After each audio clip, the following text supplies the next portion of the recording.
There's a thought I'd like to share from the Parsha about the Paraychas. The Paraychas was the curtain that separated between the Kodesh, the Heichal, and the Kodesh HaKadoshim, and the Holy of Holies. The Pasuk tells us, V'hivdila ha-Paraychas lochem ben Kodesh HaKodesh ben Kodesh HaKadoshim. The Paraychas separated, that curtain separated between the Kodesh and the Kodesh HaKadoshim, but it says Hivdila lochem, for you. And the Meshech Chochmah asks, why do we need the word lachem? Why didn't you just say it's separated? What does it mean, Hivdila lachem? And I think the important message that one has to take out of here is that there is a basic havdalah, there's a difference between what we understand from the Kodesh and what we see from the Kodesh HaKadoshim.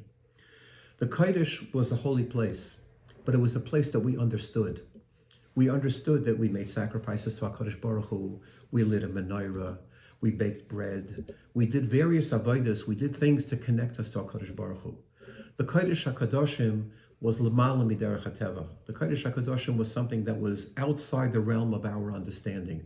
Nisim that happened there, what went on in there, how the Kohen Gadol going through there, his life was in danger every time he went in, and he was happy when he came out. He made a seudah when he came out, b'shalom or b'shalva, because it was a very difficult place. And the Gemara tells us a lot of stories that happened to the Kohen Gadol when they went into the Kodesh HaKadoshim, things they heard and things they saw. It's something l'mala miderech hateva. And there's a difference, and that's why that Paraychas was there. There are two concepts that are very important to understand in understanding HaKadosh Baruch Hu. We relate to Hashem through what's called yichud shlitasai, meaning Hashem is unique in the fact of his shlita, his rule over us. There is nobody as great as HaKadosh Baruch Hu, nobody as strong, as big, as able as HaKadosh Baruch Hu. That's something we relate to. We can relate to Hashem as the King of Kings, the Melech Malchei Hamlochim. We can relate to Hashem as the strongest, the biggest, the most powerful. But there's another aspect to HaKadosh Baruch Hu, which is called Yichud Mitziyusai, the aspect of his existence. The existence of Hashem is something that we can't fathom. Ein loy guf, ein loy demusa guf, ein loy guf. He has no body, he has no this, there's no time. There are concepts that are just completely foreign to us in the physical world. Maloi chala oretz kavodah. HaKadosh Baruch Hu is everywhere. You know how they sing the song, Hashem is here, Hashem is there, Hashem is everywhere? Yeah, Hashem is everywhere. Maloi chala oretz kavodah. So where do we fit? Where's there room for anything else if Maloi chala oretz kavodah? How does that work exactly? This is called Yichud Mitziyusai, the aspect of HaKadosh Baruch Hu that we don't really understand, that we can't really grasp. And that is difficult for us. And we sometimes think that these two concepts are a stira, they contradict. But the Nefesh HaChaim explains that we need both.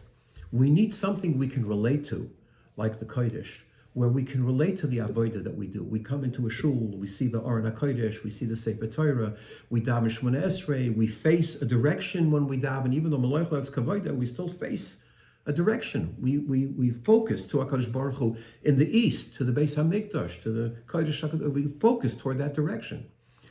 But there's also Yichud Mitziyusa, which is Malach Le'etz Kavodah.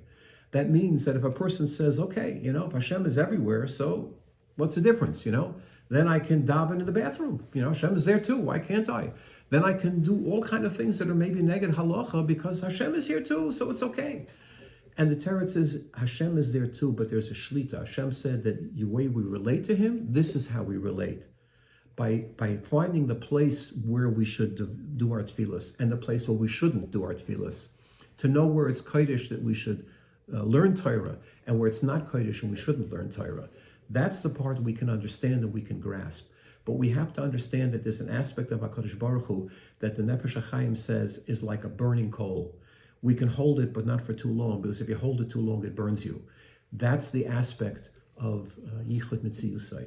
Both of those exist. There has to be a part of Hashem that we can't understand, otherwise we would be the same as Hashem. We could do the same things that Hashem does. There's an aspect that's greater than us. But there's an aspect that HaKadosh Baruch Hu brought himself down. It was mitzamtzem himself and made himself smaller kaviyachal so that we should be able to have a relationship with him. And that's why we have to have that separation. And that's why it's important to understand that we can relate to Hashem, even though Hashem is so great that we can't always see how we can relate to him. And that's Baruch Hashem, how HaKadosh Baruch Hu has chosen to come close to us. And you should have, Mr. Hashem, a good Shabbos, and be able to learn many more remuzim and hints in this parsha, and many more things from the way the Mishkan was constructed and the Kalim were built. Have a good Shabbos.